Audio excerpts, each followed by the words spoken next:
Jack Nicholson was never subtle. He didn't hide his ego, he didn't apologize for it, and he never tried to be liked. For decades, Hollywood rewarded that, until one day, it didn't. So, how did one of the greatest actors of all time end up quietly disappearing? Not in disgrace, but in isolation. There is no argument about Jack Nicholson's talent. 5 decades, 12 Oscar nominations, 3 wins. From Easy Rider to One Flew Over the Cuckoo's Nest to Chinatown, The Shining, and A Few Good Men. He wasn't versatile, he was dominant, and that dominance shaped everything that followed.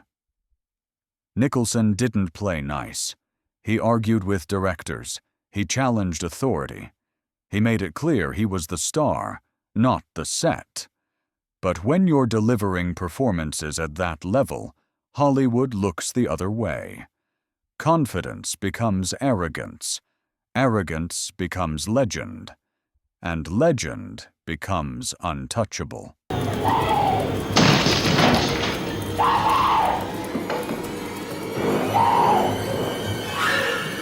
Here's Johnny. We have a big courtroom, and Jack has this long monologue, and I said to him, I'll give you a choice. Ready now, I'll shoot you right now. If you want some time to work on it, rehearse it, I will shoot all the reaction shots first, and then we turn the camera around on you and, whatever. He said, why don't you, shoot the reaction shots, and that will give me a... So, I got Tom Cruise cut away, Demi Moore, Kevin Bacon. I'm doing all the reaction shots, and every time he's off camera, he gives exactly the same performance that you see that's on camera. After 2 or 3, I go up to him and I said, Jack, maybe you want to save a little because, he's full out in every one and he's off camera. And he says, Rob, you don't understand. I love to act. He says, I don't get that much of a chance to do a great part. And then we turned the camera around on him and it was the same. We use words like honor, code, loyalty. We use these words as the backbone of a life spent defending something. You use them as a punchline. I have neither the time nor the inclination to explain myself to a man who rises and sleeps under the blanket of the very freedom that I provide and then questions the manner in which I provide it. I would rather you just said thank you and went on your way. Otherwise, I suggest you pick up a weapon and stand a post. Either way, I don't give a damn what you think you are entitled to. Did you order the code red? I did the job. Did you order the code red? You're goddamn right I did! Over the years, Nicholson was involved in multiple legal and public incidents. Most notably, a highly publicized altercation in the 1990s involving a property dispute, lawsuits tied to behavior rather than performance. A reputation for confrontation when boundaries were crossed. None of these ended his career, but they added to a growing picture. A man who believed rules applied, just not to him. If you like content like this, hit that subscribe button. Nicholson has never denied believing in his own myth. In interviews, he spoke openly about not needing approval, not answering to studios, not compromising his presence, that confidence fueled unforgettable performances. But it also made collaboration harder. When ego becomes identity, any challenge feels like betrayal. Jack is dead, my friend. You can call me Joker. And as you can see, I'm a lot happier.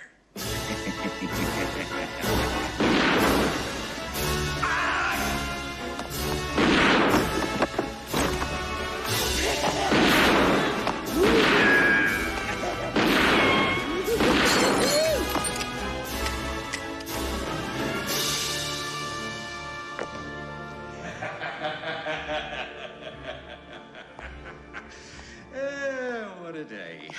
As Hollywood changed, something subtle happened. Nicholson didn't chase relevance. He didn't adapt.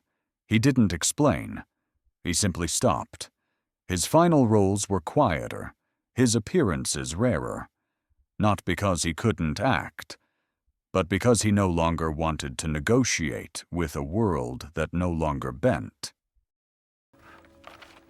Point I'm making here is, Bill, I got this rat, this annoying, key-eating fucking rat. And it brings up questions. You know, see, Bill, like, you're the new guy. Girlfriend. Why don't you stay in the bar that night I got your numbers? Social security numbers. Yeah. Everybody's fucking numbers. Is this something that you just want to go ahead and ask me? Because I'll give you the fucking answer, all right? Today, Jack Nicholson lives privately. No social media, no press tours, no reinvention arc. He watches basketball, spends time with family, and stays out of the spotlight. For someone who once dominated every room he entered, that silence feels deliberate. Nicholson is the last of a certain type of star. One who didn't apologize, one who didn't self-correct publicly, one who didn't chase redemption.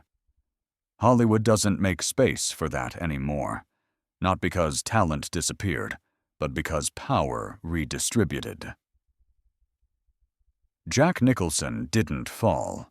He didn't get canceled. He stood exactly where he always stood, and the world moved around him. Whether that's strength or isolation depends on how much you believe a man should ever bend.